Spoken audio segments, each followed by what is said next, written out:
Atau mungkin kok dia maunya sendiri ya, nggak mau. Nah, ada beberapa tips ayah dan bunda bisa coba. Di antara tip-tip berikut ini yang mungkin bermanfaat, baik bagi saya dan juga ayah bunda semuanya, yaitu sebuah tip dalam berkomunikasi.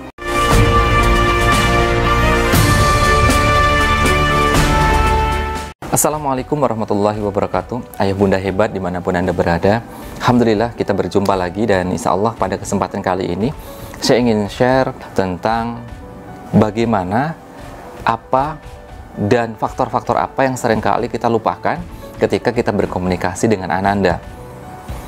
Seringkali kita menemukan kita ketika ngasih tahu seseorang, ngasih tahu anak kita, ternyata kok susah banget ya. Kenapa? Apa sebetulnya tip-tip yang kita bisa lakukan, tip-tip yang kita bisa jalankan, sehingga kita bisa mendapati Ananda atau anak kita atau murid kita menyampaikan atau menjalankan apa yang kita instruksikan. Atau mungkin kok dia maunya sendiri ya, nggak mau. Nah, ada beberapa tip yang mungkin ayah dan bunda bisa coba. Di antara tip-tip berikut ini yang mungkin bermanfaat, baik bagi saya dan juga ayah bunda semuanya, yaitu sebuah tip dalam berkomunikasi. Ya, yang pertama adalah respect. Respect adalah sikap menghargai. Oke, jangan-jangan selama ini ketika kita berkomunikasi dengan anak kita nggak menghargai dia, kita menghargai lawan komunikasi kita. Bagaimana kita akan masuk komunikasi yang kita sampaikan kalau kita nggak menghargai dia?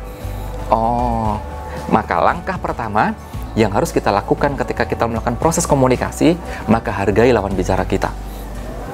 Lihat dia, hargai dia, kemudian angkat kelebihan-kelebihan yang dia miliki, sehingga dia merasa kita berbicara ini untuk dia. Maka respect. Bagaimana dengan ketika kita berkomunikasi dengan anak kita, ketika kita meminta dia agar menghentikan mainnya, menghentikan proses bermainnya karena sudah masuk waktu sholat misalnya? Oke, kalau begitu kita harus sampaikan respect kepada dia, bahwa dia adalah anak hebat, dia adalah anak soleh, dia anak yang luar biasa, dan dia harus memperhatikan waktu sholat karena waktu sholat sudah tiba. Maka ini yang pertama, respect. Maka hargai dia. Dia adalah anak hebat, maka sampaikan, karena anak hebat harus menjaga kebersihan, anak hebat harus disiplin, anak hebat, dan seterusnya. Bayangkan kalau kita tidak memberikan respect sama sekali, kita langsung perintah, kita langsung tunjuk, rasanya akan beda. Maka yuk kita berikan respect kepada lawan bicara kita. Kalau kita berbicara dengan anak-anak, dengan anak kita, dengan Ananda, berikan respect kepada mereka. Mereka adalah luar biasa, mereka adalah hebat, maka kita sampaikan informasi itu. Yang pertama, respect. Yang kedua, tip yang kedua yang kita bisa lakukan ayah dan bunda adalah empati. Oke, kemampuan mendengar. Sebelum kita memberikan sesuatu, mengajak berbicara sesuatu, alangkah baiknya kita ajak dia berbicara, pancing dia agar berbicara, dan kita mendengar apa yang dia sampaikan. Empati. Dia merasakan apa, kita ikut merasakan apa yang dia rasakan. Dia pengen menyampaikan apa, dengarkan apa yang dia sampaikan. Dengarkan, jangan potong, jangan memberikan saran kalau nggak diminta. Dengarkan, maka jadilah pendengar yang baik. Maka kita berempati kepada mereka. Mereka sudah mendengarkan apa yang kita mau, mereka akan mendengarkan apa yang kita sampaikan kalau kita mau mendengar apa yang mereka keluhkan.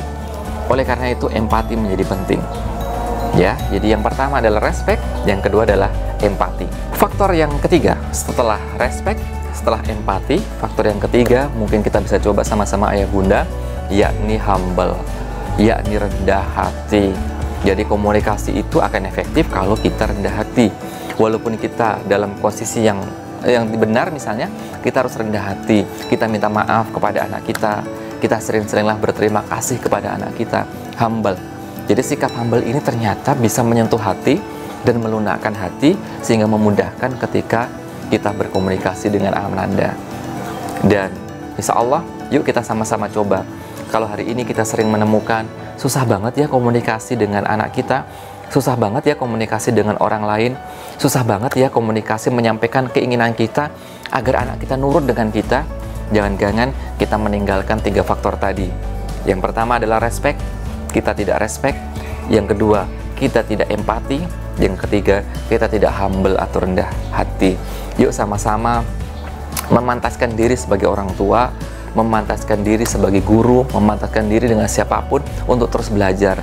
Belajar respect, menghargai, belajar empati, mendengar pendengar yang baik, belajar menjadi humble, orang yang tidak sombong, dan menjadikan diri kita rendah hati. Sehingga insya Allah kalau kita melakukan itu semua, semoga komunikasi dengan Ananda, komunikasi dengan anak-anak kita adalah komunikasi yang lancar, sehingga apa yang kita sampaikan, petuah yang kita sampaikan, ajaran dan himbauan yang kita sampaikan, semoga mereka dengar, karena kita meninggalkan sifat-sifat yang mungkin tidak enak bagi mereka, lawan bicara atau lawan komunikasi kita.